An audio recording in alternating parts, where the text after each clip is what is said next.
చదువుకున్నటువంటి వాక్య భాగము లూకాసు వార్త 12వ అధ్యాయం 15 వచనం నుంచి 21 వచనం మనం చదువుకున్నాము. ఈ వచనాల్లో ఒక ధనవంతుడు వచ్చినటువంటి సంగతి మనం చదివాం. దేవుని యొక్క వాక్యంలో ధనవంతులుగా ఉండి నరకానికి పోయిన వాళ్ళు ఉన్నారు. దేవుని యొక్క వాక్యంలో ధనవంతులుగా ఉండి పరలోక రాజ్యానికి పోయిన వాళ్ళు కూడా ఉన్నారు. అంటే ధనం ఉంటే నరకానికి పోతాను ఉద్దేశం కాదు, ధనం ఉంటే తప్పేమి కాదు. చూడండి, ఉదాహరణగా యోబు ధనవంతుడే కాదు, తూర్పు దేశం దిక్కులు అతను వంటి వాడు ఎవడును లేడు అని రాయవాడు. నీతిమంతుడు, యథార్థవంతుడు, న్యాయవంతుడు, భయం కలిగిన వాడు అంత మాత్రమే కాదు, విస్తారమైన గొడ్లు, ఆస్తి, పశువులు, గొర్రెలు అన్ని కలిగినాడు యోబు ధనవంతుడు. కానీ యోబు పరలోక రాజ్యం వెళ్ళాడు.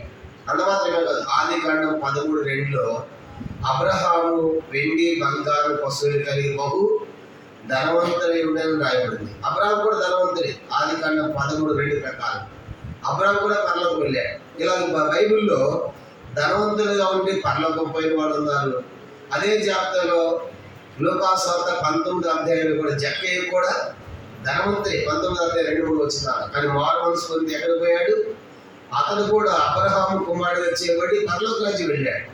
ఈ రాత్రి ధనవంతులుగా ఉండి దేవుని రాజ్యానికి వెళ్ళిన వారు ఉన్నారు, ధనవంతులుగా ఉండి నరకానికి పోయిన వాళ్ళు కూడా ఉన్నారు.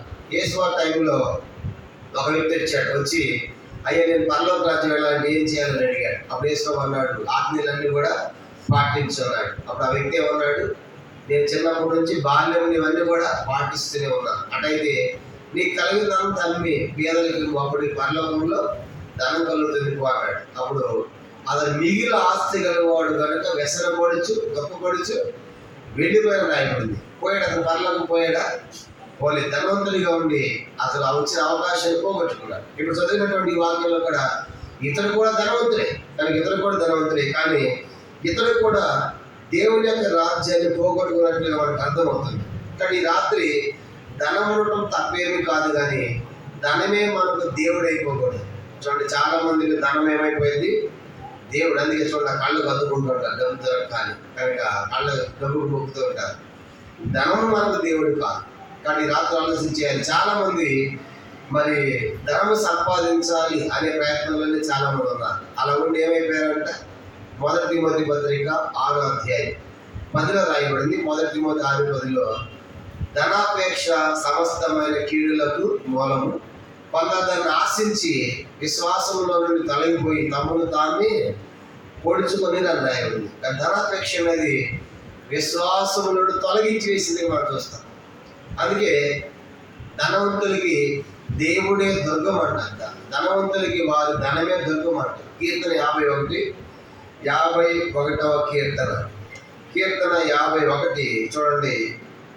51వ కీర్తన మనం గమనించమంటే 7-8 వచనాలు చూడండి. 51వ కీర్తన 6వ వచనం 6. క్షమించండి, 52వ కీర్తన 7వ వచనం. 52వ కీర్తన 7వ వచనం. ఇదిగో దేవుని తనకు దుర్గముగా ఉంచుకొనక తన ధన సమృద్ధి యందు నమ్మిక ఇచ్చి చాలు. వాళ్ళకి దేవుడు కాదు దుర్గము, ఆశ్రయం, కోట, కొండ ఏందంట? ధనము. కనుక దేవుని దుర్గముగా ఉంచుకోకుండా ఏం చేస్తున్నారంట? ధనాన్ని దుర్గం. ధనమే వాళ్ళకి. కాబట్టి మాకు ఎన్ని జబ్బులు ఇచ్చిన డబ్బులు ఉన్నాయి కాబట్టి, మాకు ఎంతో ఆస్తి ఉంది, పొలాలు ఉన్నాయి కాబట్టి మాకు దేవుడే దుర్గం, ధనమే దుర్గం. కనుక మాకున్న పొలమే మాకు ఆశ్రయమే వాళ్ళు ఉన్నారు. చూడండి, ఈ లోకం నిజంగా దేవుడే ధనమే మనకు దుర్గం అయిపోతే లోకంలో ధనవంతులు ఎవరు సావరు. చూడండి, ఎందుకు? షాప్కి వెళ్ళిపోయి కొనుక్కునేది అనుకోండి, నా దగ్గర డబ్బు ఎక్కువ ఉంది కాబట్టి ఇప్పుడు డాక్టర్లు చనిపోతామని చెప్పిన తర్వాత అట్లా బతికే ఆప్షన్ అంటే ఈ లోకల్ ధనవంతులు చచ్చిపోతారా? ఆదాయ లాభాలు ఎవరు సావరు. ఎందుకు? డబ్బు బాగా ఉందిగా, ఇంకా పొడిగించుకుంటారు ఆయుష్. కానీ కొన్ని పనలేనివి ఎక్కడ దేవుడిచ్చే లోకంలో ఎక్కడ దొరకవు. ఉదాహరణగా సంవత్సరం దయచేయడానికి ఇచ్చాడు, ఒక సంవత్సరం పొడిగించాడంటే ఇంకో సంవత్సరాన్ని కొనుక్కోగలం ఎక్కడన్నా? సంవత్సరం పొడిగించేది ఎక్కడ మనం కొనుక్కోలేము. కానీ ఎవరు ఇవ్వాలి? అది దేవుడు. దయాకీయడం, దేవుని దయ ఉంటేనే మనం బతుకుతాం.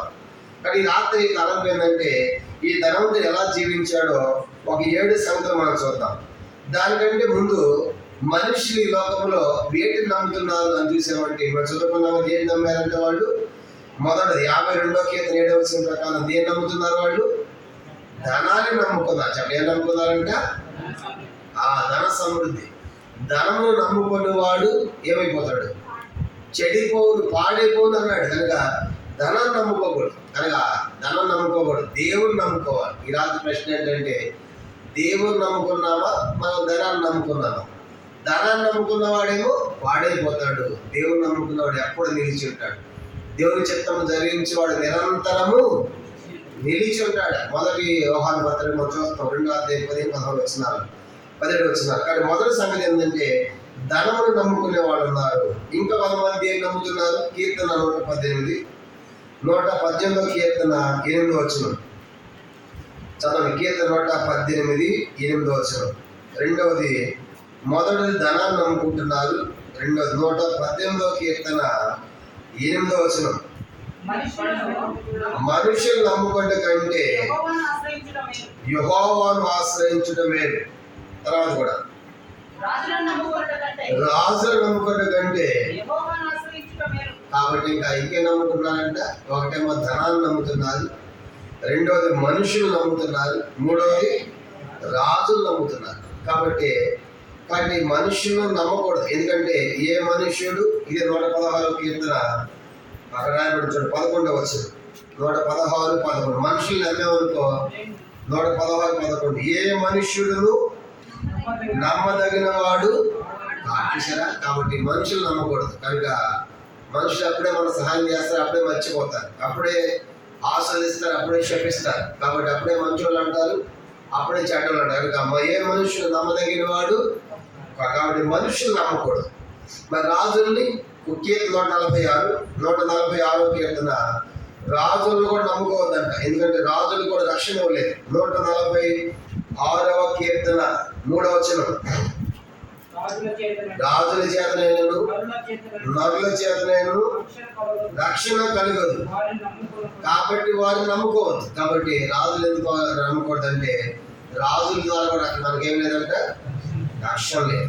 మనుషులు నమ్మదగిన వాళ్ళు కాదు, రాజులు రక్షణ ఇచ్చేవాళ్ళు కూడా కాదు. ఇంకో మాట చెప్పాలంటే, రాజు ఈ లోపల జయం పొందాలన్నా కూడా సైన్యంతో కాదంటే దేవుడి సహాయం ఉంటేనే. కీర్తన 33వ కీర్తన.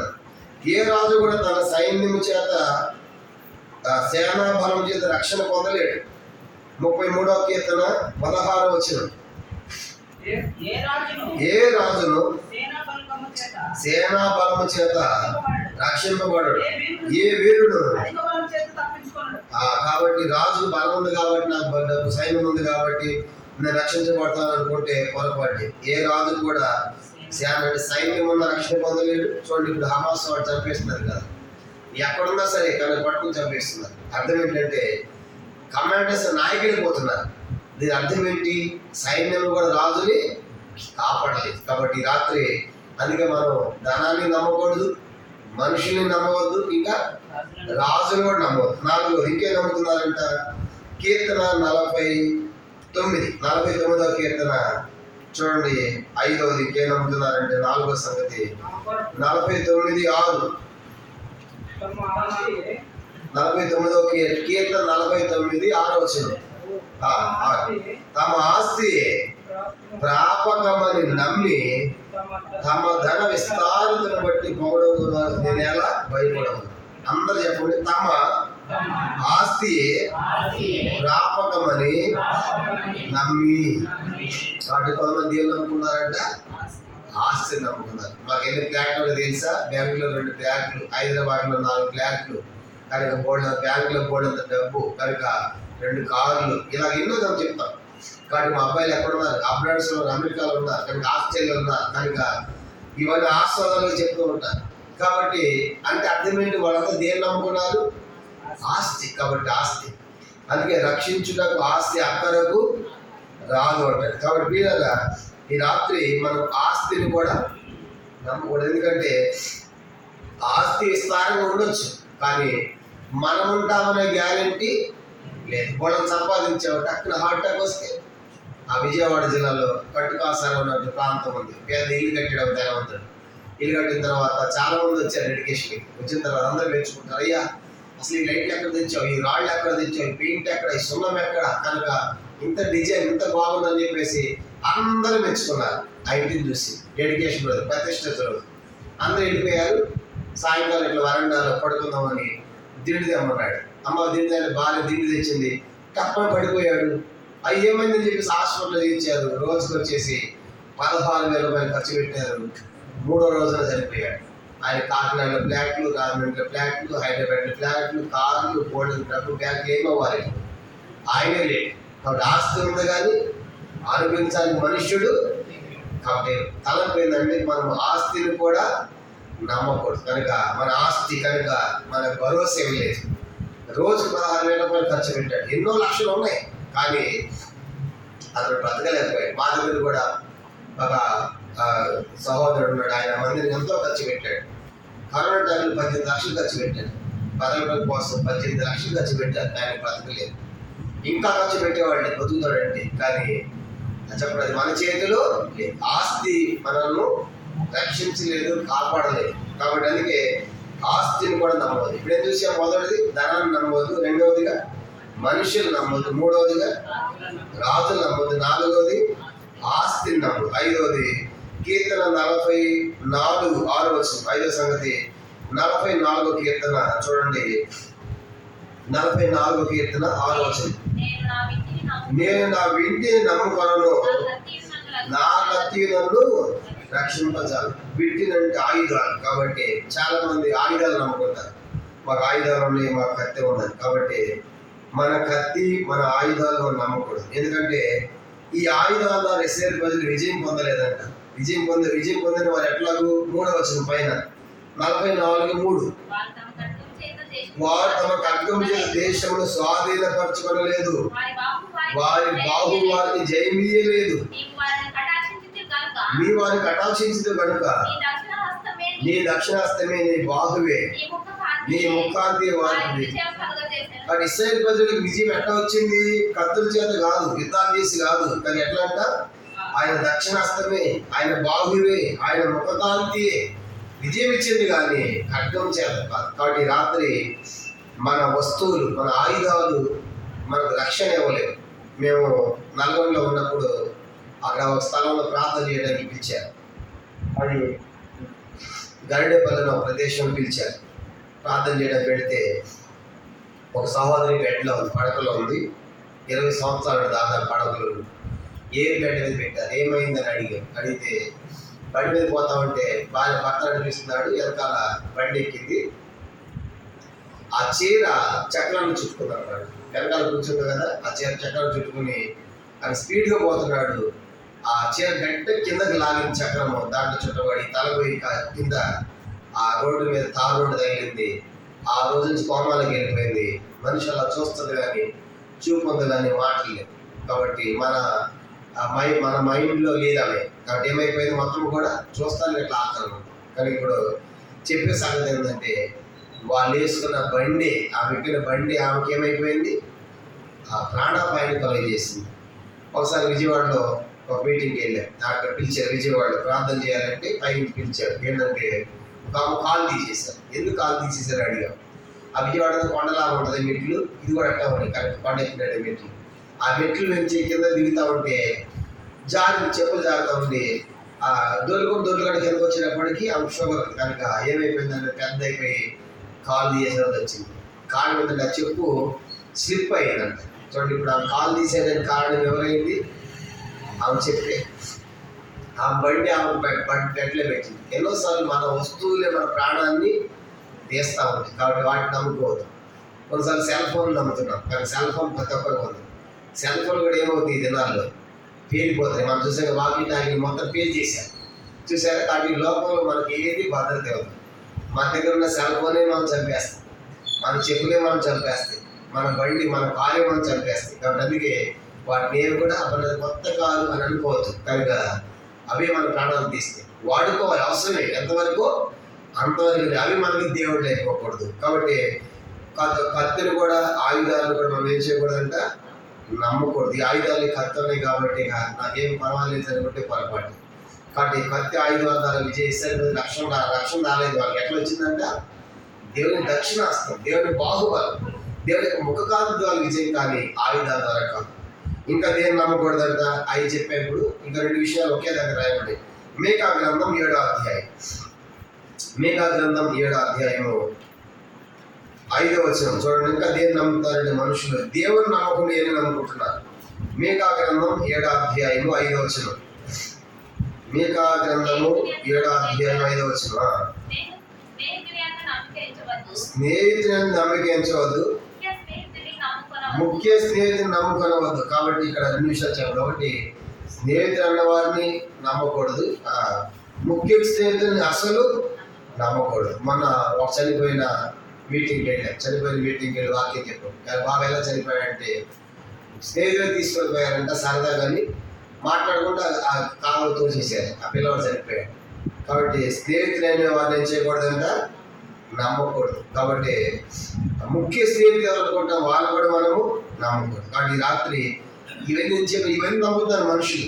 దేవుని నమ్మకుండా ఏం నమ్ముతున్నారు? ఒకటి, ధనాన్ని నమ్ముతున్నారు. 2వది, మనుషులు నమ్ముతున్నారు. 3వది, రాజులు నమ్ముతున్నారు. 4వది, ఆస్తిని నమ్ముతున్నారు. 5వది, ఆయుధాలు, కత్తులు నమ్ముతున్నారు. 6వది, స్నేహితులు. 7వదిగా ముఖ్యమైన స్నేహితులు నమ్మి నష్టపోతున్నారు. కానీ రాత్రి ఇవన్నీ నమ్మకూడదు. కనుక నమ్ముకొనదగిన వాడు ఒకడే. ఎవరంటే ఆయన దేవుడు. ఆయన నమ్మకొనదగిన దేవుడు. కనుక నమ్మకమైన వాడు. మొదటి తెస్సలోనిక 5వ అధ్యాయం. దేవుడు నమ్మాలి, ఎందుకంటే ఆయన నమ్మదగిన వాడు, నమ్ముకొనదగిన వాడు. మొదటి తెస్సలోనిక 5వ అధ్యాయం 24వ వచనం. మొదటి తెస్సలోనిక 5:24. మిమ్మల్ని పిలిచేవాడు నమ్మకమైన వాడు కనుక అలాగూ చేయను. 2వ తెస్సలోనిక 3వ అధ్యాయం 3వ వచనం. 2వ తెస్సలోనిక 3:3. 2వ తెస్సలోనిక 3:3. అయితే ప్రభు నమ్మదగిన వాడు. చెప్పండి, నమ్మకదగిన వాడు ఎవరంట? ప్రభు. ఆయన మాత్రమే. కాబట్టి ఈ లోకంలో ఎవరిని మనం నమ్మకూడదు. కనుక మిగతావన్నీ కూడా మనకు నష్టాన్ని కలిగించేవి. దేవుడు ఒక్కడే నమ్మదగిన వాడు. కాబట్టి ఆయన గురించి మనం గమనించమంటే ఆయన నమ్మదగిన దేవుడిగా మన ఇలా బైబిల్ ఎన్నో విషయాలు మనం చెప్పండి. కాబట్టి ఈ రాత్రి తలంపు ఏంటంటే ఈ లోకాస్వార్త 12వ అధ్యాయంలో ధనవంతుడు. చెప్పండి ఇంకో మాట, యెషయా గ్రంథం 49వ అధ్యాయం 7వ వచనంలో, యెషయా 49:7 దాని యెహోవా నమ్మకమైన వాడని. చెప్పండి, యెషయా 49:7లో ఆయన ఎలాంటి వాడంట? నమ్మకమైన వాడు. ఆయన ఎంత నమ్మొచ్చు? దేవుడు ఎంత నమ్మొచ్చు? ఎంత అయినా నమ్మవచ్చు. ఎలా వాక్యం 3వ అధ్యాయం రాయబడ్డది కదా, నీవు ఎంత అయినను నమ్మదు. ఎంత అయినా అంటే ఎంతైనా నమ్ముకోవచ్చు దేవుడిని. కీర్తన అంటాడు, ఒక పాట ఉంది కదా, కనుక ఆ పాట ఏంటంటే ఆయన సత్యం అంతరిక్షమును అధిగమించను అని మనం పాడతాం. కనుక ఆ పాటలో ఆయన విశ్వాస్యత, నీదు విశ్వాస్యత మా ప్రభు యేసు అంతరిక్షము అధిగమించెను. నీదు విశ్వాస్యత మా ప్రభు యేసు అంతరిక్షము అధిగమించెను. కాబట్టి ఆయన నమ్మకత్వం ఎంతంటే ఆకాశమంత ఎంతైనా నమ్మవచ్చు. అందుకే ఇలా వాక్యంలో రాయబడింది, నీవు ఎంతైనా నమ్మదగిన దేవుడు. కాబట్టి రాత్రి ఆ దేవుడు నమ్మకుండా ఈ మనుషుడు దేన్ని నమ్మాడు? 7 సంగతులు మనం చూద్దాం. మొదటి లోకాసువార్త 12వ అధ్యాయం. లోకాసువార్త 12వ అధ్యాయము. ఇతడు ఎలాంటి పరిస్థితుల్లో జీవిస్తున్నాడో ఇతని గురించి మనం చూద్దాం. లోకాసువార్త 12వ అధ్యాయము చూడండి. ఏమంటున్నాడంటే, ఒక ధనవంతుడు ఉన్నాడు, అతని భూమి బాగా సమృద్ధిగా పండింది. ఆ భూమి సమృద్ధిగా పండితే అది చెప్పుకున్న మాట ఏంటంటే, చూడండి 16వ వచనం. మరియు ఆయన ఉపమానం చెప్పాను, ఒక ధనవంతుని భూమి సమృద్ధిగా పండెను. అప్పుడు అతడు, నా పంట సమకూర్చుకొని నాకు స్థలము చాలదు కనుక నేనేమి చేద్దని ఆలోచించుకొని నేను ఎలా చేతును నా కొట్లు విప్పి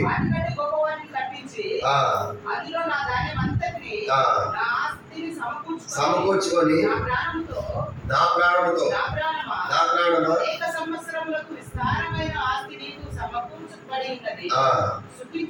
సుఖించుము తినుము తాగును అని అనుకుంటున్నాడు. కానీ రాత్రితుడు నాది నావి నాది అనే మాట ఎన్నిసార్లు అంటున్నాడు చూడ. మొట్టమొదటి అంటాడు పంట పండింది కాబట్టి నా పంట 17 వచ్చు ఏంటంట నా పంట. పంట నీదేనా? పంట ఇచ్చేది ఎవరు చెప్పండి. విత్తనం వేసావు, దానికి వర్షం రాకపోతే నీకు పంట వచ్చిందా? కానీ పంట పండిందంటే పంట నాది అనకూడదు. కానీ ఏమనాలి? ఇది దేవుడు ఇచ్చాడు, దేవుడు చేశాడు. కానీ తర్వాత అంటాడు నా పంట నా పంట. ఈ రాత్రి ఆలోచించాలి పిల్లరా, పంట మనది కాదు కనుక దేవుడు దానికి నీరు పోస్తే అభివృద్ధి అయితే తప్ప పంట మనది రాదు. ఎందుకంటే ఎంతో మంది రైతులు ఆత్మహత్య చేసుకుంటున్నారు. ఆ వ్యాపారం మనం చూస్తూ ఉంటాం. కనుక 10 ఎకరాలు వేసాడు, 10 మిరపకాయలు లాంటి పంట పండకపోతే అప్పులేక ఏమైపోతున్నారు రైతులు, ఆత్మహత్యలు. కారణం పంట పండగ. కానీ రాత్రి ఆలోచించాలి, నా పంట అనవద్దు. కానీ ఈ ధనవంతుడు ఏమంటున్నాడంటే చెప్పండి, నా పంట. పంట నీదేనా? కానీ పంట దేవుడు ఇచ్చాడని చెప్పాలి. దేవా నువ్వు దీన్ని దీవించావు, దీన్ని ఆస్వాదించావు కాబట్టి ఈ పంట ఇస్తాను, ఇంత స్థానంగా పండించడం నీకు వందాలని చెప్పాలి. దేవునికి కూడా దేవుని భాగం తేవాలి. పంట ఇచ్చిన తర్వాత చెప్పండి దేవునికి కూడా ఏం చేయాలంటే మనము భాగం తేవాలి. హెస్కేలు గ్రంథం 43వ అధ్యాయం. దేవుడు మనకు పంట ఇచ్చిన తర్వాత దాంట్లో నుంచి మనం ఏం చేయాలి? దేవుని భాగం కూడా తేవాలి. హెస్కేలు గ్రంథం 43వ అధ్యాయం. ఎందుకు తేవాలంటే అక్కడ రాయబడింది 43వ అధ్యాయం 30 వచనం, 44 క్షమించండి. హెస్కేలు గ్రంథం 44:30. హెస్కేలు గ్రంథము 44 అధ్యాయం 30 వచనం. మీ ప్రతిష్టాపన అన్నిటిలోను తొలుచులు వాటి అన్నిటిలోను మొదటివి ప్రథమఫలములు అన్నిటిలోను మొదటివి యాజకులకు మీ కుటుంబములకు ఆశీర్వాదం కలిగినట్లు మీరు ముందుగా పిసికిన పిండి మొదలు యాజకులకు. కాబట్టి ప్రతిష్టాపనలు తొలుచులు వాటన్నిటిలో మొదటిది ప్రథమ ఫలాలన్నింటిలో మొదటి ఎవరి అంట యాజకులు. కొత్త నిబంధన వెలుగులో సేవకులు. కనుక మొట్టమొదటి కోడిగుడ్డు ఏం చేయాలి చెప్పండి? మొట్టమొదటి కోడిగుడ్డు ఏం చేయాలి? మందిరానికి ఇవ్వాలి. మొదటి పంట ఎవరికి ఇవ్వాలి? దేవునికి తేవాలి. కానీ అందుకే విధవరాలు కూడా సారేపతిలో కొంచెం పిండి ఉంది, అమ్మ నాకు ఒప్పంది అంటే కొంచెం పిండి ఉంది, మేము తిని చనిపోవాలనుకుంటున్నాం అంది. అప్పుడు ఏం అంటాడు? లేదమ్మా, మొట్టమొదటి చిన్న అప్ప నాకు తీసుకొని రా. చిన్న తీసుకొస్తే ఏమైందంట? అనేక దినములు కనుక నూనె అయిపోలేదు, పిండి అయిపోలేదు. ఆయక మొదటి 3వ అధ్యాయం అంటే తలంపు ఏంటంటే మొదటివి పదాలన్నీ ఎవరికి ఇవ్వాలి చెప్పండి? మనం యాజకులకు ఇవ్వాలి. ఎందుకు ఇవ్వాలి? అక్కడ చెప్పాడు మీ కుటుంబములకు ఆశీర్వాదం కలగాలి. అంటే ఇవ్వకపోతే ఏం లేదు చెప్పండి. మనం ఇవ్వకపోతే మందిరానికి మేమే తింటామంటే నువ్వే తిను, కానీ ఇదేం లేదు, ఆశీర్వాదం లేదు. కానీ అందుకే పిండిన మొట్టమొదటి పిడికడు మొదటి ముద్ద ఎవరికి ఇవ్వాలంట? యాజకులు. అందుకే మేము అశ్వాపురం అనే స్థలంలో సేవ చేస్తాం. అశ్వాపురం ఖమ్మం జిల్లా. అక్కడ ఒక కుటుంబం ఉండేవాళ్ళు. వాళ్ళు ప్రతి నెల కూడా కొన్ని బియ్యం తెచ్చేవాళ్ళు. ఏంటి అక్కడ బియ్యం అంటే పిడికడ తీసి పక్కన పెట్టేవాళ్ళు. పాత్రలు వేసిన తర్వాత వండబోయే ముందు ఒక పిడికడ తీసి పక్కన పెట్టేవాళ్ళు. ఈ మొట్టమొదటి పిడికడు ఎవరికి అన్నట్లు? యాజకులు, సేవకునికి వాళ్ళు పక్కన పెట్టి నెల అయిన తర్వాత 2 నెలలకు మొత్తం పట్టుకొచ్చేవాడు. కారణం ఏంటంటే మొదటి పిడికడు ఎవరికి ఇస్తున్నాం? మేము యాజకులు. ఎందుకు ఇవ్వాలి? మా కుటుంబంకు ఏం కావాలి? ఆశీర్వాదం. కాబట్టి రాత్రి ఆలోచించాలి. అందుకని నా పంట అనకూడదు, ఇచ్చినంత మనమే తినకూడదు, మనమే తాకూడదు. మొట్టమొదటి ఏం చేయాలి చెప్పండి? దేవుని కైసరువి కైసరు. కానీ మొదటి తరం ఏంటంటే నా పంట అన్నాడు. చెప్పండి ఏమన్నాడంట? మొదటిది నా పంట. తర్వాత ఇంకేమంటున్నాడు? లోకాసువార్త 12వ అధ్యాయం నాకు స్థలము చాలదు. చెప్పండి ఏంటంట? నా స్థలము, స్థలం కూడా ఇదేనా, నా స్థలం అంటాడు. తర్వాత ఇంకేమన్నాడు, నా పంట, నాకు స్థలము, నేనేమి చేతును. తర్వాత అంటాడు నాలుగోది, నా కొట్లు. చెప్పండి ఏంటంటే నా కొట్లు. తర్వాత నా ఆస్తి. తర్వాత నా ప్రాణము. తర్వాత చూసారు నా ధాన్యము. అన్ని నెయ్యేనా? ఎంత బుద్ధి అయినా ఉన్నాడు చూడండి ధనవంతుడు. నా పంట, నాకు స్థలము, నేనేమి చేస్తాను, నేను ఎలా చేసుకుంటాను, నా కొట్లు, నా ధాన్యము, నా ఆస్తి, నా ప్రాణము. ప్రాణం కూడా ఇదేనా అంటే ఎంతకాలం నేను బతకొచ్చాను డిసైడ్ అయిపోయావు. నీ ప్రాణం ఇదని చెప్పండి. మన ప్రాణము మనం ఎవరి వర్షంలో ఉన్నా వారి చేతిలో మన ప్రాణం. కాబట్టి ప్రాణం మనది కాదు, పంట కూడా మనది కాదు. దేవుడు వర్షం రాకపోతే ఎక్కడ నీ పంట, దేవుడు తీసేసి ఎక్కడ నీ ప్రాణం. కాబట్టి ఇవన్నీ కూడా చాలాసార్లు మనం ఇలా ఆలోచిస్తూ ఉన్నాం. కానీ రాత్రిలో ఉన్నటువంటి ఒక 7 సంగతులు మనం జ్ఞాపకం చేద్దాం. మొట్టమొదటి సంగతి ఏంటంటే చూడండి, మొదటి సంగతి అతని గురించి మనం తెలుసుకోవాల్సిన మొదటి సంగతి ఏంటంటే చూడండి ఏమంటున్నాడు అతను. లోకాసువార్త 12వ అధ్యాయం లోకాసువార్త 19 చదవండి. 19 నా ప్రాణంతో ప్రాణమా మొదటి చాలండి. మొదటిది ఏంటంటే ఇతను ఎంతకాలం బతకాలనుకుంటున్నాడు చెప్పండి. ఇతను ఎంతకాలం బ్రతకాలనుకుంటున్నాడు? అనేక సంవత్సరాలు. చాలా సంపాదించుకున్నాను కాబట్టి ఇప్పుడే చచ్చిపోను, చాలా సంవత్సరాలు బతుకుతాను అనుకుంటున్నాడు. అనేక సంవత్సరాలు బతికేది మన వశంలోనే ఉందా?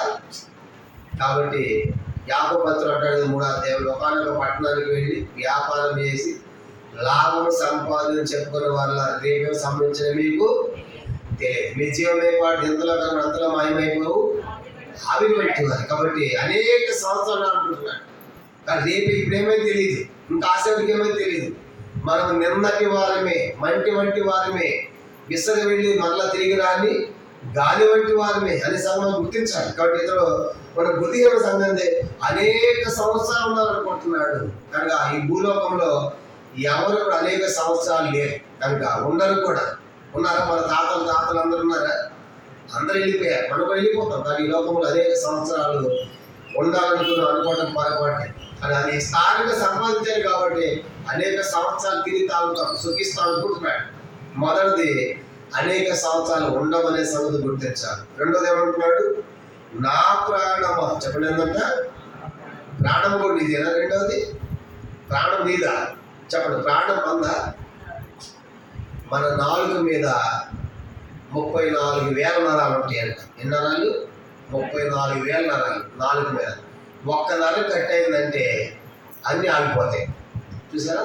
ఒక్క నరం కట్ అయిపోతుంది. మేము ఒకరోజు వరంగల్ పోతున్నాం, ఒక మీటింగ్కి వెళ్తుంటే కారులో ఒక యాక్సిడెంట్ చూసాం. ఏంటి యాక్సిడెంట్ అంటే, ఒక బిడ్డని తల్లి కూర్చుంది, బండి మీద వెనకాల కూర్చోబెట్టుకుంది, బైక్ మీద వెళ్తున్నారు. ఆ యొక్క చేతికి ఆ చీర చుట్టుకుని ఈ చేయి పై కింద బండిలో పడిపోయింది. పిల్ల చేయి ఇక్కడ కట్ అయిపోయింది. కనుక చేయి ఒకరు పడుతున్నారు, వీడి చేయి పూర్తిగా విడిపోయింది కదా దేహం నుంచి. చేయి పడుతున్నారు, పిల్లలు చూస్తారు. ఆ దృశ్యం చూడగానే ఆ రోజు నిద్ర పట్ల. ఆ చిన్న బిడ్డ చేయి కట్ అయిపోయింది పూర్తిగా. పట్టుకుంటా ఉంటే అది చూసిన కదా ఎంతో బాధ అనిపించింది.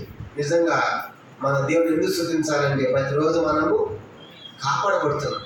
చూసినా ఒక్క నరం కూడా పనిచేయడానికి ఏమైపోయింది, మొత్తం బాడీ అంతా స్టక్ అయిపోయింది. కానీ ఆగిపోయింది, ఎక్కడ ఆగిపోతాయి. అంటే లోపల బాడీ అంతా సిస్టము చక్కగా జరుగుతుంది కాబట్టి మనం మాట్లాడుతాం, మనం పనులు చేసుకుంటున్నాం.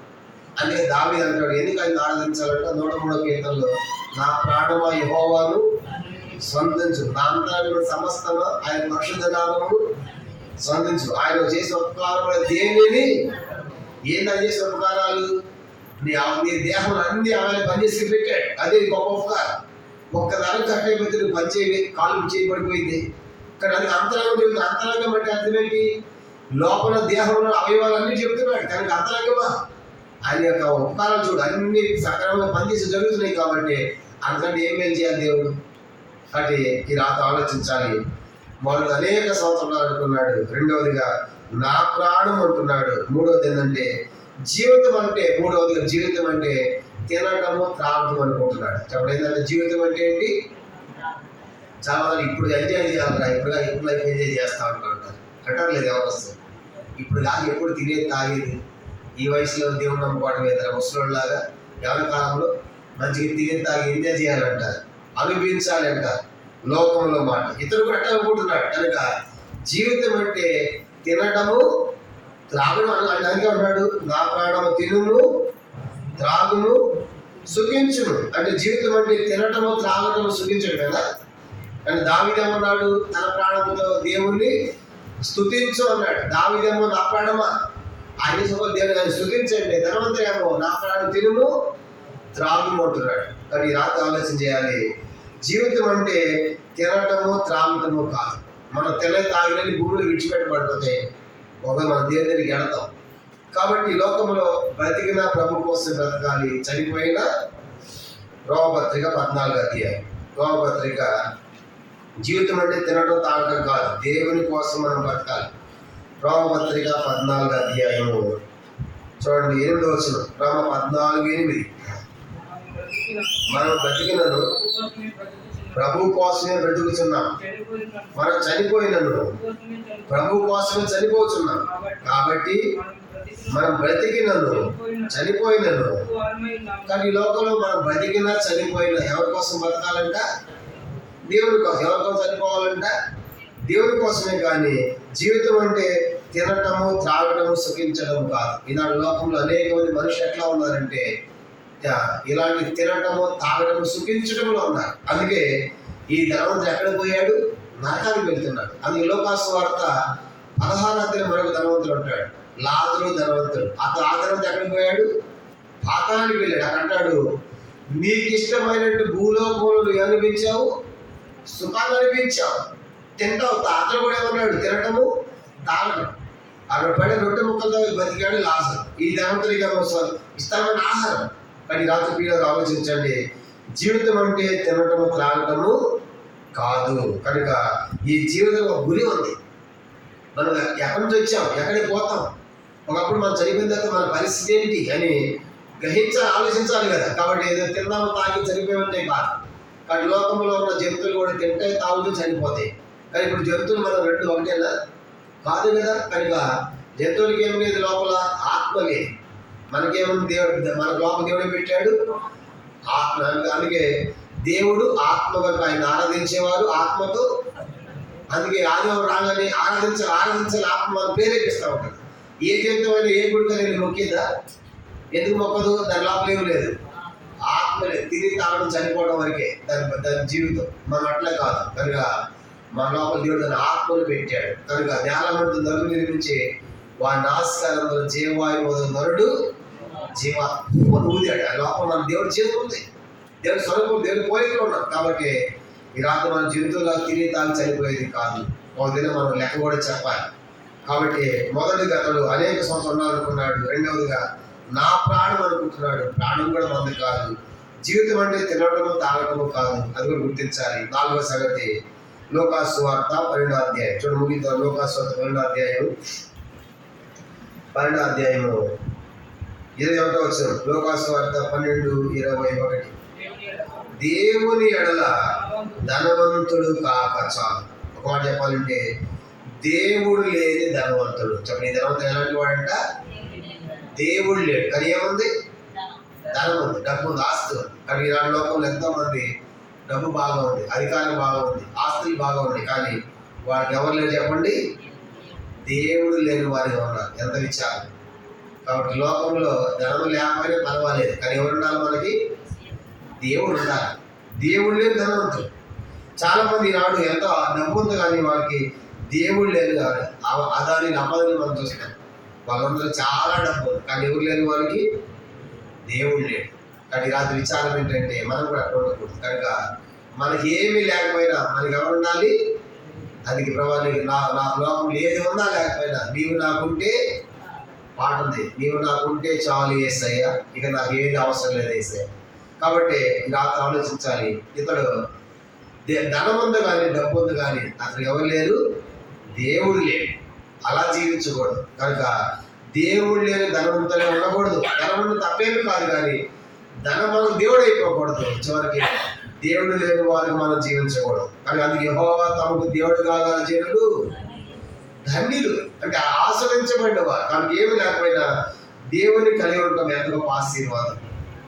దేవుని ప్రజలుగా ఆయన వాళ్ళు జీవించడం ఎంత గొప్ప ఆధిక్యత. కాబట్టి అందుకే ఏది ఉందో లేకపోయినా దేవుని కలిగి ఉండటమే గొప్ప ధన్యత. అందుకే యాకోబు 2:5 అంటాడు, నా ప్రియ సహోదరులారా, కనుక ఈ లోకంలో మీరు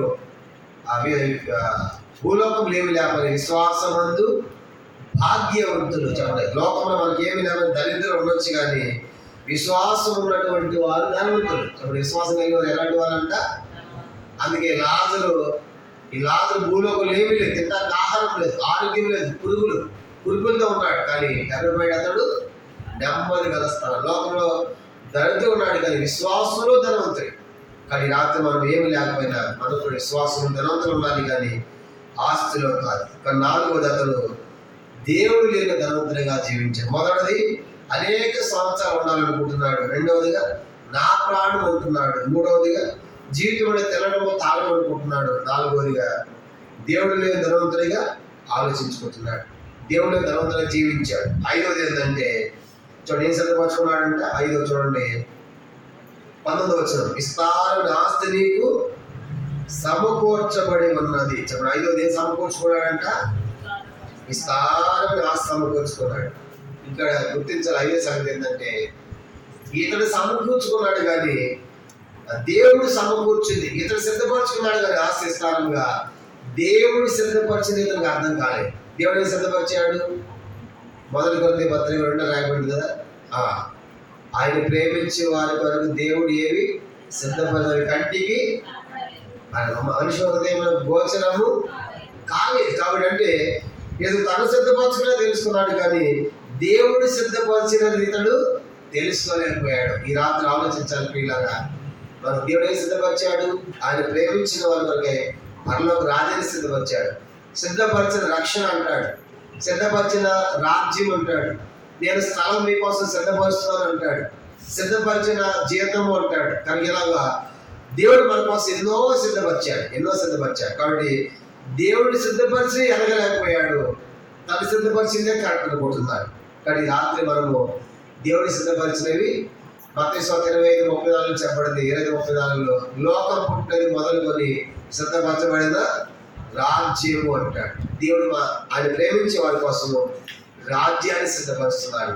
లోకాసువార్త 2:32లో సిద్ధపరిచిన రక్షణ అంటాడు.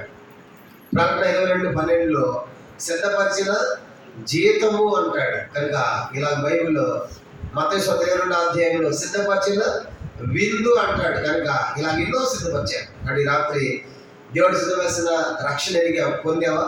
దేవుడు సిద్ధపరిచిన రాజ్యానికి వెళ్ళగలమా? దేవుడు సిద్ధపరిచిన జీతాన్ని తీసుకోగలమా? దేవుడు సిద్ధపరిచిన విందుకు సిద్ధంగా ఉన్నామా? కానీ రాత్రి దేవుడు సిద్ధపరిచి ఎరగాలి, కానీ మనం సిద్ధపరిచిన మనకు తెలిసినాయి, కానీ దేవుడు సిద్ధపరిచి ఎరగలేకపోతున్నారు. వారి పనులు మరుగుచేయబడ్డాయి. కానీ రాత్రి ఆలోచన చేయాలి, ఈ ధనవంతులాగా మనం సిద్ధపరచుకునే కాదు, కానీ దేవుడు సిద్ధపరిచినవి ఎలాగని ధనవంతులే మనం చూస్తాము. 5వ సంగతి.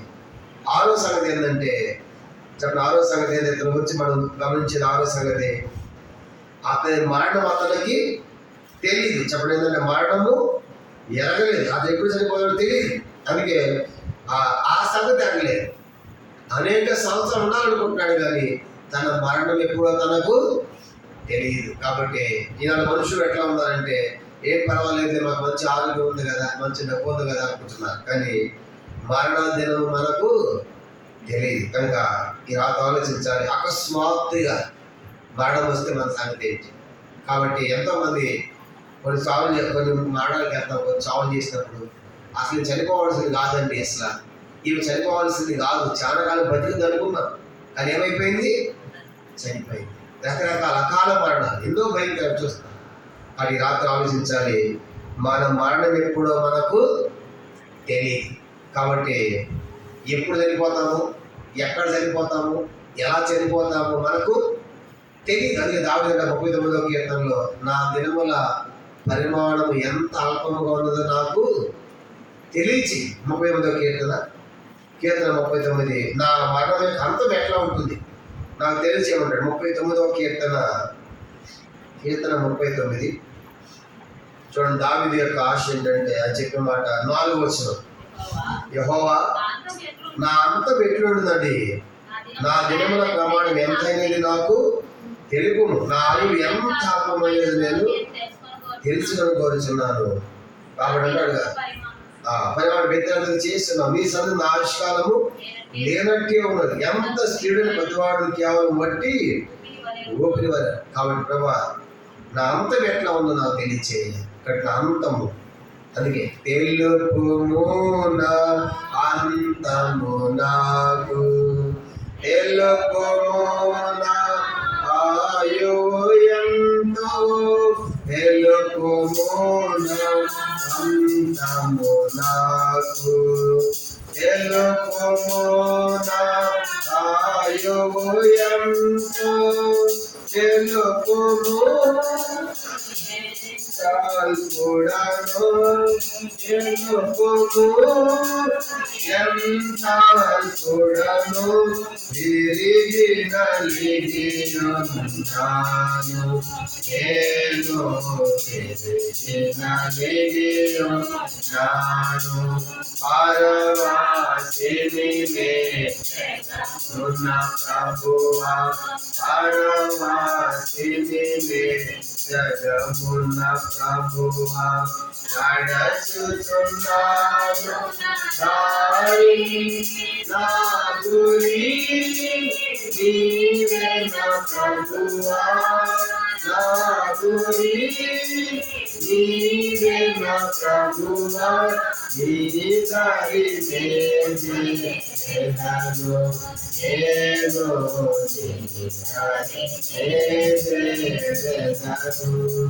వాటి మొదటిది అనేక సంవత్సరాలు ఉండాలనుకున్నాడు, రెండవది నా ప్రాణం అనుకుంటున్నాడు, మూడవదిగా జీవితం అంటే తినడం త్రాగడం అనుకుంటు సుఖించడం అనుకుంటున్నాడు, నాలుగవదిగా ధనవంతగానే దేవుడు లేకుండా జీవించాడు, ఐదవదిగా తను సిద్ధపరచుకున్నది తెలుసు, దేవుని సిద్ధపరచనివి ఎనగలేని వాడుగా ఉన్నాడు, ఆరో సంగతి తన మాట ఎప్పుడో తనకు తెలియదు. ప్రజలు లోకాసు వార్త 12వ అధ్యాయం చూడండి, 12వ అధ్యాయము 20 వచనం అందరూ చదువుదాం. లోకాసు వార్త 12:20. అయితే దేవుడు వెలువడ ఈ రాత్రి నీ ప్రాణమును అడుగుచున్నారు, నీవు సిద్ధపరిచినవి ఎవరిలో నగదుతో చెప్పుము. కాబట్టి ఏడో సంగతి ఏంటంటే నీ ప్రాణాన్ని అడిగేవారు ఉన్నారు. చెప్పండి, ప్రాణాన్ని ఎవరు అడుగుతున్నారు? దేవుడు కాదు, దేవుడు అంటున్నాడు వెలువడ నీ ప్రాణాన్ని అడిగేవారు ఉన్నారు. చూసావా, తనకు దేవుడు అడగట్లే ప్రాణాన్ని దేవుడు తీసుకోవట్లా. దేవుడు అంటున్నాడు ధనవంతుడితో, వెర్రివాడ ధనవంతుడా నీ ప్రాణాన్ని అడుగుతున్నారు. ఎవరు అడుగుతున్నారు? యోబు గ్రంథం 31వ అధ్యాయం, యోబు గ్రంథం 31, యోబు గ్రంథం 31వ అధ్యాయం 38వ వచనం. యోబు గ్రంథం 31, 38 చదవండి. 31, 30. నా భూమి నా మీద మొరపెట్టిన ఎడల దాని చాళ్ళు ఏకమై ఏడ్చిన చాలండి. కనుక చెప్పండి, ఏం మొరపెడుతుందంటే దేవునికి? అందరు చెప్పండి, అందరు పలకండి. నా భూమి నా మీద మొరపెట్టిన ఎడల. కాబట్టి దేవునికి ఏం మొరపెడుతుందంట? భూమి మొరపెట్టిద్దా? ఏ పేరు చెప్పినప్పుడు కూడా భూమిలో నుండి ఏం చేసిందంట? రక్తము దేవునితో మాట్లాడు. కాబట్టి భూమి మొరపెడుతుంది. ఏమైనా మొరపెడుతుంది భూమి? చెప్పండి. భూమి, అయ్యా ఈ పాపాత్మను ఎంతకాలం నేను భరించాలి, ఈ పాపాత్ములను ఎంతకాలం నేను సహించాలి, ఎంతకాలం నేను మొయ్యాలి, వీళ్ళని తీసే భూమి నుంచి తీసే అని చెప్పేసి ఏం మొరపెడుతుందంట? భూమి మొరపెడుతుంది. మనంతా భరిస్తుంది, భూమి మోస్తుంది, ఎంతకాలం పోయాలి. సృష్టి అంతా ఉంది. రోమపత్రిక 8వ అధ్యాయం, రోమపత్రిక 8వ అధ్యాయము 22వ వచనం. రోమపత్రిక 8వ అధ్యాయము రోమ 8:22 చదువుతాము. సృష్టి యావత్తు ఇది వరకు ఏకాగ్రముగా మూలుగుచు రసవేదన పడుచుంది. చెప్పండి, సృష్టి అంతా కూడా మూలుగుచు ఏం చేస్తుందంట? ఎవరి కోసము? అయ్యా ఈ మనుషులు ఎంతకాలం భరించాలి, ఈ పాపాత్మలు ఎంతకాలం భరించాలి, ఈ పాప పనులు చేసే వాళ్ళు ఎంతకాలం తీసుకో భూమి మీద ఉంచాలి. కాబట్టి వీళ్ళని తీసే అని భూమి అంతా కూడా మొదలుపెడుతుంది. అందుకే రాళ్ళు కూడా ఏం చేశారంటే, దూరాలు రాళ్ళు కూడా ఏం చేస్తుంది? దేవుడికి మొరపెడుతుంది. కాబట్టి మన మీద మొరపెట్టేవి ఎన్నో ఉన్నాయి. కాబట్టి ఈ రాత్రి ఆలోచించాలి. దేవుడు అన్నాడు, వేరువాడ నీ ప్రాణం అడిగా ఉన్నా భూమి మొరపెడుతుంది, ఈ పాపను తీసేయి, ఈ పాపం ఉండదు భూమి మీద అంటుంది. కాబట్టి ఇలాంటి స్థితిలో అతడు జీవించి చివరికి దేవుడు లేనివాడుగా చనిపోతున్నాడు. కాబట్టి దేవుడు లేకపోతే వారి అంతం ఏంటి? కాబట్టి దేవుడు కలిగి ఉంటే దానికి ఆశీర్వాదం, దేవుడు లేకపోతే వారి అంతం నిత్యదానం. కాబట్టి రాత్రి ఈ ధనవంతులాగా మనుషులు నమ్మొద్దు, రాజులు నమ్మొద్దు, ధనాన్ని నమ్మొద్దు, ఆస్తిని నమ్మొద్దు, కత్తిని నమ్మొద్దు, ఆయుధాన్ని నమ్మొద్దు, ముఖ్య స్నేహితులు నమ్మవద్దు. దేవుడిని నమ్మాలి. కానీ ఎట్లా జీవించకూడదు? అనేక సంవత్సరాలు ఉండాలి. ఆశ ఉంటే మంచిదే, కానీ అనేక సంవత్సరాలు ఉంటావా? ప్రాణం కూడా నీదేనా? జీవితం అంటే తినటం త్రాగటమేనా? జంతువులాగా కాదు కదా. దేవుడు లేకుండా ధనవంతులుగా చనిపోతావా? నువ్వు సిద్ధపరచుకున్నావా? దేవుడు సిద్ధపరిచింది జరగలేదు కదా. చివరికి ఆయన మరణం కూడా తెలియదు, అందుకే ఆయన ప్రాణాన్ని అడుగుతున్నారు. అయ్యి వద్దు, కానీ పాపాలను తీసేయని మన మీద భూమి మీద మొరపెట్టి ఏడుస్తుంది.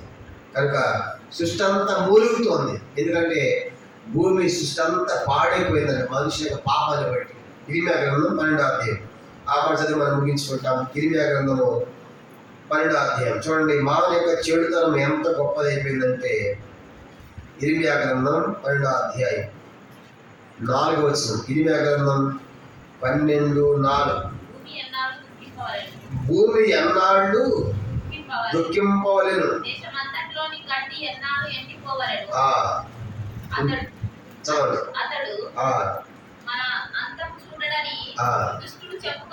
చెప్పుకొనిచుండగా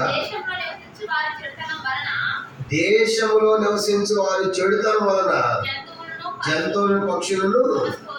కాబట్టి మనుషుల యొక్క చెడుతనం ఎంత గొప్పదైపోయిందంటే, మనుషులు పక్షులు జంతువులు ఏమైపోతుందంట? సమస్య సరిపోతుంది, కనపట్టలేదు. భూమి ఎన్నాళ్ళు దుఃఖిపోలేను. ఎందుకు భూమి ఎందుకు దుఃఖిస్తూ ఉంది? ఈ పాపాలను భరిస్తున్నారు. ఎంతకాలం పోయాలి? ఈ పాపాలు ఎంతకాలం భరించాలి? తీసేయి అని మనపెడుతుంది, దుఃఖిస్తూ ఉంది. దేశం నివసించే వారి చెడుతనం వల్ల పక్షులు జంతువులు ఏమైపోయాయంట? సమస్య పోతూ ఉన్నాయి. చూడండి, నేను చిన్నప్పుడు పూరి గుడిసెల్లో ఉన్నప్పుడు చూస్తే పిచ్చుకలు ఉండే, ఏంటంటే పిచ్చుకలు ఎక్కడ పడినా సరే ఆ పూరి గుడిసెల్లో, ఆ సందుల్లో వాటిలో పిచ్చుకలు గూడులు పెట్టాయి. ఇంకా ఇప్పుడు పిచ్చుకలు కనబడతాయి మనకి, పిచ్చుకలు లేవు. ఏమైపోయింది? ఈ సెల్ ఫోన్ టవర్లు పెట్టి ఆ రేడియేషన్ అవి మొత్తం చచ్చిపోతుంది. కానీ మనుషుల యొక్క చెడుతనం దాని పక్షులు జంతువులు ఏమైపోతాయి? సమసిపోతున్నాయి. కానీ అది దుఃఖిస్తాం. కానీ రాత్రి ప్రశ్న ఏంటంటే, ఇలాంటి దేవుళ్ళు లేని ధనవంతులు మనము ఉండకూడదు. ఏమీ లేకపోయినా లాజర్ లాగా దరిద్రుడిగా ఉన్నప్పటికి కూడా అంటాడు, నువ్వు దరిద్రమైనను నీవు ధనవంతుడవే, నీకు నేను ఎదుగుతుంది. కాబట్టి ఎప్పుడంటే ఆ దేవుని నమ్మడం. కానీ రాత్రి ఒక తీర్మానం చేస్తున్నాం, ప్రభా ఈ లోకం నాకు ఏమీ లేకపోతే విశ్వాసం ధనం ఇచ్చావు, కాబట్టి నేను నమ్ముకోవడమే గొప్ప ఆశీర్వాదం. దేవుడు కలిగి ఉండటమే, యెహోవా నమ్మకం దేవుడు కలిగి ఉండటమే గొప్ప ఆశీర్వాదం. కాబట్టి అక్కడ నుంచి నీ స్తోత్రం. ఇంకా నమ్మకపోతే ఈ ధనవంతులా తింటా తాగుతూ ఉంటే ఈ రాత్రి దేవుడితో మాట్లాడుతున్నాడు. అకస్మాత్తుగా మరణం వస్తే మన పరిస్థితి ఏంటి? మనం ఎక్కడికి పోతాం? అలాంటి అకస్మాత్తుమైన మరణాలు ఎన్నో మనం చూస్తున్నాం. లోకంలో యుద్ధాలు, భూకంపాలు, కరువులు మనం చూస్తూ ఉన్నాం. కానీ ఇవన్నీ ప్రభు యొక్క రాకడ సూచనలు ఉంటుండగా మరి సిద్ధపడాలి. కానీ రక్షణ మార్మనసులు ఉంటారు. కాబట్టి ఒక దినం అనేది ఉండాలి. నేడే మిక్కిలి అనుకూలమైన సమయం, నేడే రక్షణ దినం. ఎంత గొప్ప రక్షణ నిర్లక్ష్యం చేసి ఎలా మనము తప్పించుకుంటాం. కాబట్టి ప్రతిదానికి ఒక దినం ఉందిగా. నీ పుట్టినరోజు ఇప్పుడంటే చెబుతాం పలానా తారీఖు అని, నీ పెళ్లి రోజు ఇప్పుడంటే పలానా తారీఖు అని చెప్తాం. కనుక పుట్టినరోజు దినం అంటే తేదీ ఉంది, ఆ తర్వాత వ్యవహారం దినం ఉంది. ఇలాగా ఎన్నో దినాలు ఉన్నాయి. మదర్స్ డే అని, ఫాదర్స్ డే అని ఎన్నో ఉన్నాయి. ఈ రాత్రి ప్రశ్న ఏంటంటే, నీకు రక్షణ దినం ఉందా అని. ఇప్పుడు రక్షణ పొందావు, ఏదో వస్తూనే పోతా ఉన్నావు మందిరానికి. అలా కాదు, నేను పలానా తారీఖున ప్రభుని నమ్మాను, బాప్తిసం తీసుకో దినం ఉండాలి కదా. ఒక పల్లి ప్రాంతంలో, ఇలాంటి పల్లి ప్రాంతంలో అడిగాం, అమ్మ ఎప్పుడు వేసాను నమ్ముకున్నావు అన్నాం. ఒక ముస్లిం అడిగితే అని చెప్పిందంట, చదువురాదు పాపం. ఏం చెప్పింది తెలుసా? మామూలు పిడుగుపడింది అప్పుడు నమ్ముకున్నాదంట. చెప్పండి, ఎప్పుడు నమ్ముకుందామే? పిడుగుపడి ఒక గుర్తుంది. పాపం చదువు లేదు కానీ ఒక గుర్తు అయితే ఉంది. పిడుగుపడినప్పుడు నమ్ముకున్నా, రంగాలు చంపినప్పుడు నమ్ముకున్నా. అట్లా లేదు, లోపల కొన్ని గుర్తులు ఉన్నాయి. మరి నీ గుర్తు ఏంటి? నువ్వు రక్షణ పొందినట్టు నిర్ధారణ ఏంటి? ఏ తారీఖు నువ్వు రక్షణ పొందింది? వాళ్ళు చదువు లేకపోతే అలాంటి కొండ గుర్తు ఏదో ఒకటి ఉండాలి కదా. ఆ 77 తుఫాను వచ్చింది, అప్పుడు నమ్ముకోదలే. అలా ఎంతోమంది ఉన్నారు. కానీ రక్షణ దినము లేకుండా, తీర్మానం లేకుండా వెళ్ళవద్దు. మళ్ళీ ఇలాంటి అవకాశం నీకు వస్తే దేవుడు ఇస్తాడని తెలియదు, కానీ ఈ రాత్రి నేను ప్రేమించి నీతో మాట్లాడుతూ ఉన్నాడు. ఆయన నిన్ను నరకం తప్పించాలని, నా రాత్రి చేర్చాలని ఎంతో విస్తారముగా ఈ మాటలు ఏం తీసుకొస్తుండగా, ఇది నాది కాదులే, మాకు కాదులే, ఎన్నోసార్లు విన్నాములే అని పెడచెవిన పెట్టి వెళ్ళిపోవద్దు. కానీ మరణము ఎలా వస్తుందో మనకు తెలియదు. బీబీ నగర్లో ఈ సంగతి చెప్పి నేను ముగిస్తాను. రైల్వే గేట్ వేసాను. రైల్వే గేట్ వేస్తే ట్రైన్ పోతా ఉంది. ఆ బండి అందరూ అన్ని బండ్లు ఆగుతూనే వచ్చింటారు. కొత్తగా పెళ్ళైన ఒక అబ్బాయికి తన భార్య ఎక్కించుకున్నాడు బండి మీద. రైల్వే గేట్ వేసిన బండి ఆపాడు.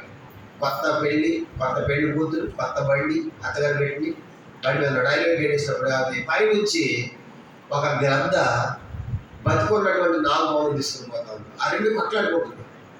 సరిగ్గా జారింది. కొత్త బండి ఆగుంది కదా, కొత్తగా పెళ్లి కొడుకు మెడలో పూల దాటలాగా పడింది.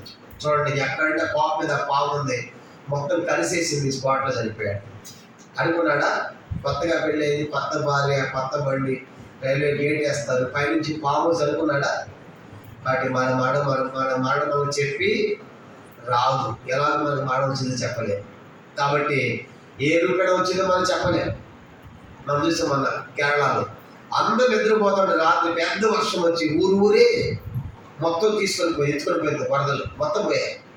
విజయవాడ చూసాం మనం. విజయవాడ రాత్రే ఇల్లు తిరిగి చాలా మంది చనిపోయారు.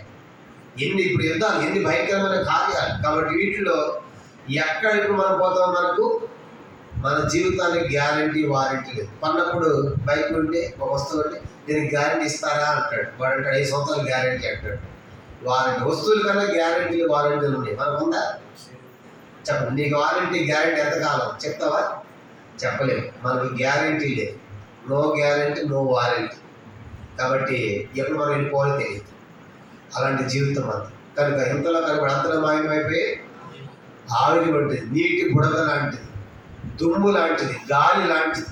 కాబట్టి ఈ రాత్రి ప్రభువుని నమ్మావంటే మా రాజ్యంలో యుగయుగాలు దేవుడితో ఉంటాం. దేవుడు లేని ధనవంతుడికి మన జీవితం ఉంటుంది. దేవుడు కలిగిన పేదవాడు ఉన్నటువంటి లాజర్ లాగా మనం ఉండి దేవుని రాజ్యంలో ప్రవేశించాలి.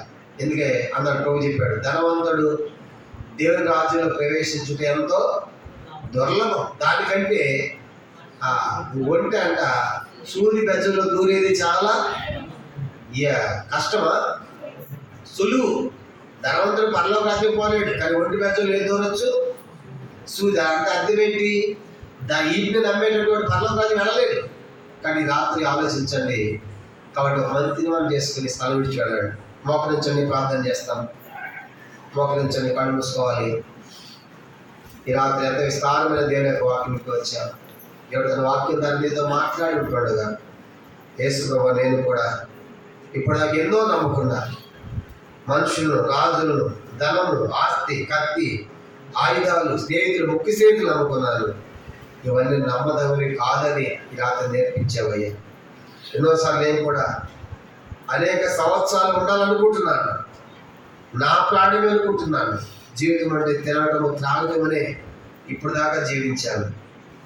దేవుడు లేకుండానే జీవించాను. ఎన్నో నేను సిద్ధపరచుకుంటున్నాను. నా పిల్లలు ఉండాలని సిద్ధపరచుకుంటున్నాను. కానీ నువ్వు సిద్ధపరిచిన రాజ్యము, విందు, రక్షణ, జీవితము, స్థలము ఇవన్నీ ఎరగలేకపోయినాయి. క్షమించు. కాబట్టి నా మరణం ఇప్పుడు దాకా తెలియదు. నా కోసం మరపెట్టే భూమి ఉంది, వద్దని. ఈ పాపాన్ని భరించడానికి భూమి మరపెడతా ఉంది. రాత్రి నన్ను క్షమించు, నీ బిడ్డగా చేసుకో అని చిన్న ప్రార్థన చేయి. ఒకరి గొప్ప రక్షణ ఇస్తాను. నేడే రక్షణ దినముగా నీ జీవితం ప్రకటించబడుతుంది. నేను పరలోక రాజ్యంలో ఉంటాను. కాబట్టి ఒక మంచి తీర్మానంతో ఈ రాత్రి యేసుని నమ్ముకుని రక్షణ ముద్ర పొంది తిరిగి వెళ్ళాలని ప్రేమతో మనవి చేస్తూ ఉన్నాం. ఆ విధిగా ఒక మంచి తీర్మానం చేసుకుని ప్రార్థన చేసి మనం ముగించుకుంటాం. ప్రార్థన.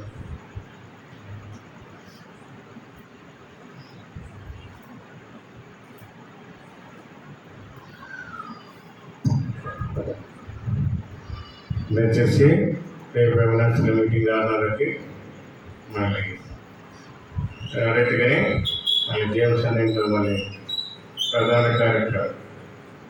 తర్వాత మంగళవారం పెళ్లి ఉంటుంది. జేమ్స్ అన్ని ప్రార్థన చేయండి, పాల్గొంది. మంగళవారం సాయంకాలం ప్రత్యేక కూడిక ఉంటుంది. దయచేసి అలాగే బుధవారం కూడిక ఉంటుంది. బేస్తారం ఆన్లైన్ పేరు ఉంటారు. సరే ఉదయకాలం మర్చిపోయినా ఆన్లైన్ పేరు ఉంటారు. శుక్రవారం సిస్టర్స్ మీటింగ్, శనివారం ప్రత్యేకమైన కూడిక. దయచేసి మళ్ళీ అందరూ రావాల్సిందిగా ప్రభుత్వం చేస్తున్నా. దయచేసి మీకు కొన్ని పత్రికలు ఇచ్చిన దయచేసి ఇతరులకు తెలియపరిచి ప్రత్యేక కూడికి శనివారం ఆదివారం మళ్ళీ కూడికలు ఉంటాయి. దయచేసి మీరు రండి, తను కూడా తీసుకురండి. ప్రార్థన చేస్తాం. ప్రేమించండి, నమ్మకమైన చింతలు లేవా